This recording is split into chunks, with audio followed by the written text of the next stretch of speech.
Üdvözlök mindenkit, a mai videó témája, hogyan szakít egy narcisztikus. Amennyiben patológiás narcisztikusról beszélünk, hát ők sehogy nem zárják le véglegesen a korábbi kapcsolataikat, hiszen a fejükben létrehozott eszményi kép a partnerükről az egyfajta fixáció, amit nem tudnak eldobni, nem tudnak ettől szabadulni. Viszont egy narcisztikus kapcsolatban megfigyelhető, hogy folyamatosak a ciklusok, és így a narcisztikus leértékelés és a narcisztikus eldobás, ezek is idővel, de eljönnek. Első, amit leggyakrabban szerintem csinálnak a narcisztikusok, az, hogy folyamatos veszekedéseket generálnak.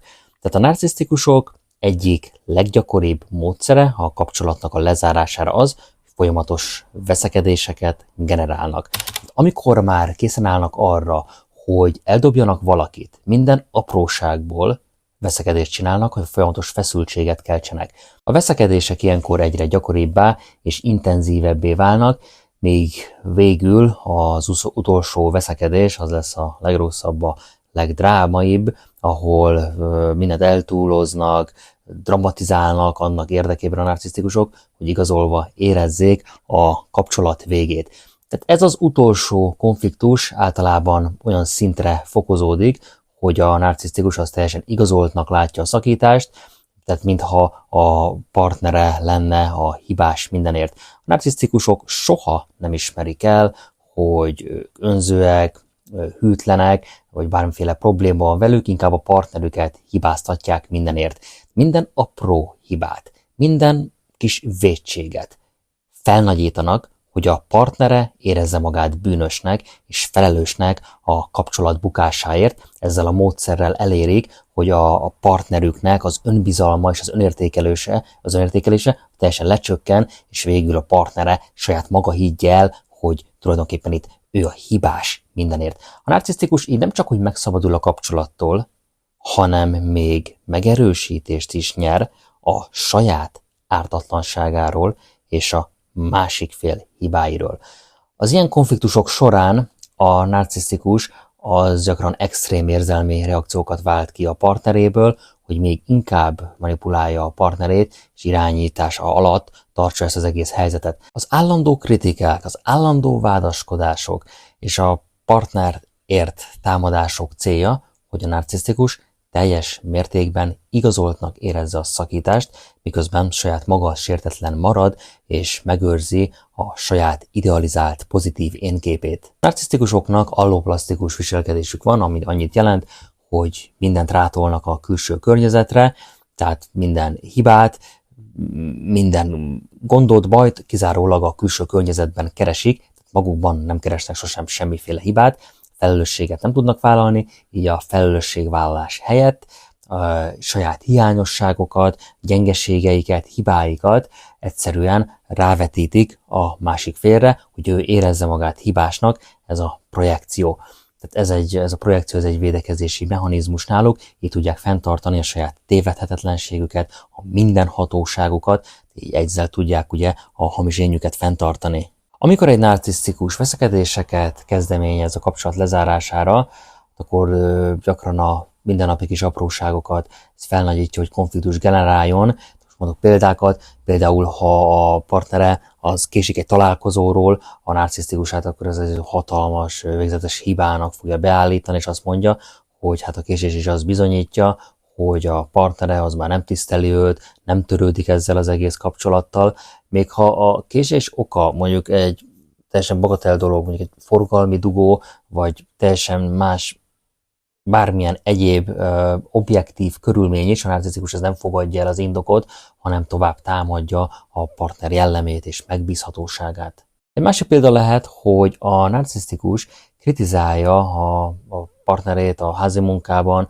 mondván, hogy hát nem elég alapos, és ha a partnere kitakarítja a lakást, a narcisztikus, hát az biztos, hogy mindig találni fog valamit, ami nem tökéletes, egy porszemet a polcon, vagy egy kis foltot a tükrön, tehát ezt felnagyítva azt állítja, hogy a partnere az lusta, gondatlan, trehány, és hogy ez az oka minden probléma forrásának a kapcsolatban. Az is nagyon gyakori, hogy a narcisztikusok azok támadják a partnerük barátait, a családját, hogy elidegenítsék. Tehát például azt mondhatják, hogy a partnerének a barátai azok rossz hatással vannak rá, és hogy most akkor emiatt ilyen rossz a kapcsolatuk, emiatt romlik meg a kapcsolat, ezzel is folyamatosan konfliktus gerjesztenek, ami a partnere számára egy egyértelműen rendkívül frusztráló. Egy másik gyakori példa, amikor a narcisztikus az elkezd féltékenységi jeleneteket rendezni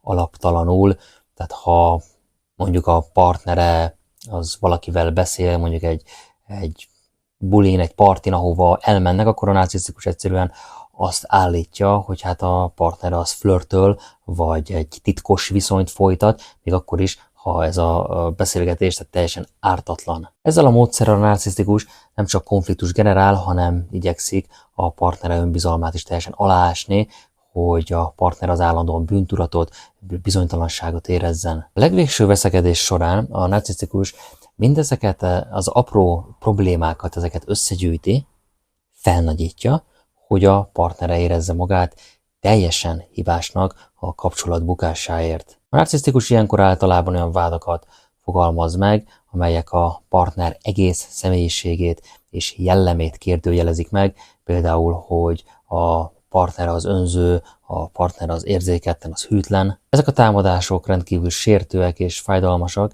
és céljuk, hogy a partner az teljesen összetörjön érzelmileg, így a narcisztikus sértetlenül léphessen tovább.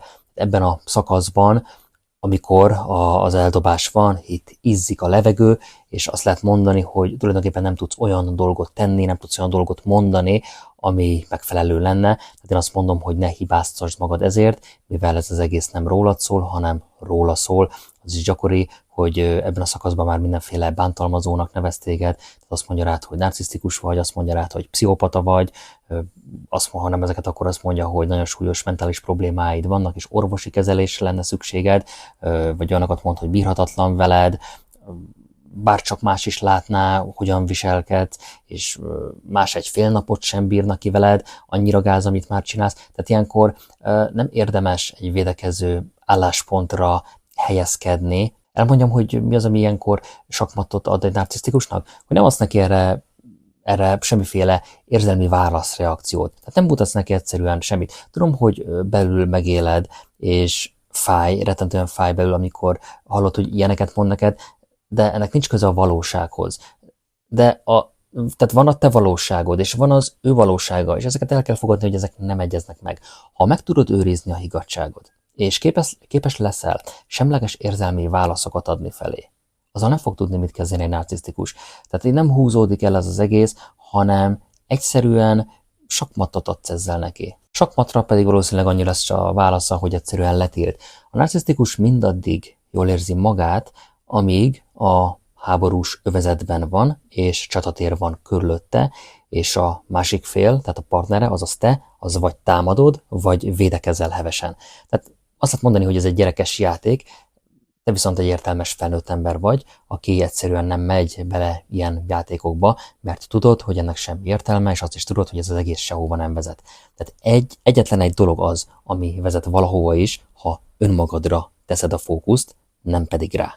Megyünk a 2-esre. Ki provokálja, hogy te szakíts különféle módszerekkel. Narcisztikusok egyik legrafináltabb módszere a kapcsolat befejezésére az, hogy manipulálják a partnerüket, hogy ő kezdeményezze a szakítást. Ennek érdekében a narcisztikusok különféle stratégiákat alkalmaznak, amelyeknek a célja a partner érzelmi bizonytalanságának és természetesen a féltékenységének a fokozása. Megfigyelhető ilyenkor, hogy gyakran emlegetik korábbi ex-partnerüket, részletesen beszélnek az együtt töltött időről, és természetesen az ex rengeteg pozitív tulajdonságairól, tehát ezzel azt a benyomást keltik, mintha az ex az még mindig nagyon fontos szerepet játszana az életükben, ami érthetően féltékenységet és bizonytalanságot vált ki a jelenlegi partneréből. Ami a valóságot illeti, igen, az exek azt lehet mondani, hogy még mindig nagyon fontos szerepet töltenek be az életükben, tehát egy patológiás narcisztikusnál polcra helyezésről beszélhetünk, nem pedig végleges szakításról. Tehát provokál ilyenkor az exekkel. Ennek hatására te egy idő után megunod ezt, és szakítasz. Aztán ilyenkor jön a csavar. Tehát mivel te szakítottál, azt mondja, hát ez a te felelősséged, ez a te döntésed, nem az övé. Tehát azt mondhatja majd később, tehát nem emlékszel? Te szakítottál velem, nem én veled. Te bolondultál meg, te nem bírtál magaddal, mindig csak te. Tehát állandóan ezt csinálja, hogy mindig mutogat rád, meg minden más külső tényezőre, csak magára nem. Tehát arról persze, ilyenkor már nem beszél, hogy hát talán te azért szakítottál, mert vállalhatatlan dolgokat mondott, vállalhatatlan dolgokat csinált. Tehát ezek ilyenkor valahogy feledésbe merülnek, teljesen természetesnek veszi mindent, amit csinált, természetesen csak te voltál túlérzékeny, te reagáltad ezt túl, meg bla bla bla bla bla, tehát itt nyomja a szósalátát, meg a süket dumát. További manipulációs módszer, hogy ilyenkor mondjuk a narcisztikus azt csinálja, hogy nyíltan vagy rejtetten, de új partnerekkel flörtöl, akár nyilvános helyeken is, tehát mondjuk ez történhet egy közös baráti körben, vagy közösségi médiás felületeken, tehát a partnere, azaz te ilyenkor úgy érezheti, hogy már nem vagy elég fontos, nem vagy elég vonzó. Ez pedig szintén féltékenységet és frusztrációt okoz nálad, mondjuk azt látod, hogy lájkolgatja más csinos nők, ha férfi narcisztikusról beszélünk, ha nő, akkor meg férfiak képeit, tehát itt bókolgat nyíltan, vagy nem nyíltan, de csinálja. Ha nem nyíltan csinálja, akkor biztos, hogy valahogy el fogja intézni, hogy te ezeket valahogyan megtudd, és erre egy batáliát rendez, majd szakíts vele. Aztán azt lehet mondani, hogy a narcisztikusoknak van egy másik trükkje is, hogy tehát ilyenkor egyre inkább távolságtartóbbá válnak, tehát kevesebb időt töltenek a partnerükkel, gyakran adnak ilyenkor szándékosan félreérthető válaszokat, kerülik a beszélgetéseket, ez pedig tovább növeli a partnerüknek a bizonytalanságát, a szorongását, ezzel párhuzamosan a narcisztikus alkalmazhatja a csendelverést is, tehát hosszabb időszakokra azt lehet mondani, hogy eltűnhet, vagy hirtelen megszakítja a kommunikációt, majd aztán ugyanilyen váratlanul, egyszerűen csak hopp, mint ami sem történt volna, visszatérhet. Tehát ez a viselkedés pedig azt eredményezi, hogy a partner az állandóan bizonytalanságban, érzelmi hullámvölgyekben éli meg ezt a kapcsolatot, és hát így, mivel állandóan ezt a hullámvölgyet éli meg, idővel szakítani fog. Aztán, ha a narcisztikus partnere már végül kimondja, hogy hát véget akar vetni a kapcsolatnak, akkor is megfigyelhetően a narcisztikus ezt azonnal elfogadja, sőt, akár megkönnyebbülten is reagálhat erre az egészre, tehát ez a viselkedés, ez viszont különösen zavaró és rendkívül fájdalmas a partnere számára, mert a narcisztikus ekkor áldozatként tünteti fel magát, azt sugallva, hogy hát ő mindent megtett ezért a kapcsolatért, de a partnere az egyszerűen nem volt hajlandó már tovább küzdeni, ezért az egész kapcsolatért, és ő ezt egyedül nem tudja fenntartani. A narcisztikusok ezen módszerei rendkívül kártékonyak, mert nem csak a partnere érzelmi és mentális egészségét rombolja le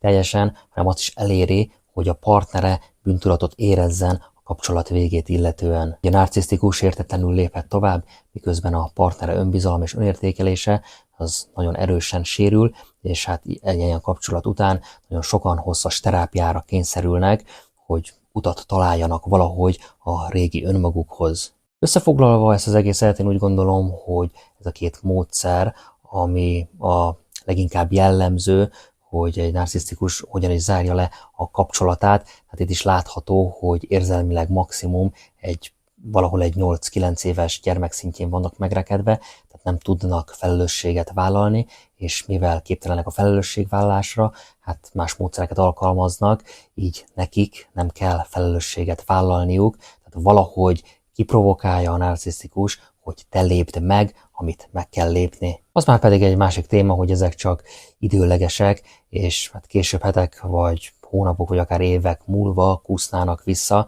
tehát ilyenkor megfigyelhető, ugye, amit jól ismer mindenki, aki már végigment egy ilyen cikluson, hogy jönnek a nagy fogadkozások, hogy megváltoztam, most minden más lesz, elismerem a vétkeimet, szánom, bánom az egészet, de ha egy vérbeli narcisztikusról beszélünk, akkor azt kell, hogy mondjam, a ciklus az ismétlődni fog, tehát ha belemész ebbe, és minél több ilyen ciklusban veszel részt, tehát hogy megbocsátasz neki, amikor visszakúszna, de akkor annál nagyobbat fogsz sérülni, így a saját mentális jóléted érdekében. Én úgy gondolom, hogy ennek már ne tedd ki magad. Ha egy kőkemény narcisztikusról beszélünk, egy patológiás narcisztikusról, akkor idővel jöhet a hoovering, a visszaporszívózás, tehát hogy vissza akar kúszni valahogy kapcsolatba, inkább ezt az időszakot, tehát ez az intervallumot, amikor megtörtént az eldobás, és jönne a visszakúszás, ezt nem lehet megmondani, hogy mekkora, tehát ez narcisztikusonként, egyénenként változó, tehát ez nagyon sok egyéb tényezőtől függ, hogy mikor jön el a hoovering, de ezt az időt mindenképpen fordítsuk magunkra, a saját mentális jólétünkre, keressünk fel szakembert, akinek a segítségével már ellen tudunk állni a visszatérésüknek. Ennyit mára, ha informatívnak találtad, akkor nyomj egy lájkot, csatornámra sok videó van feltöltve, lehet, hogy valamelyik kérdésedre megtalálod a választ, nézz szét, köszönöm a figyelmet.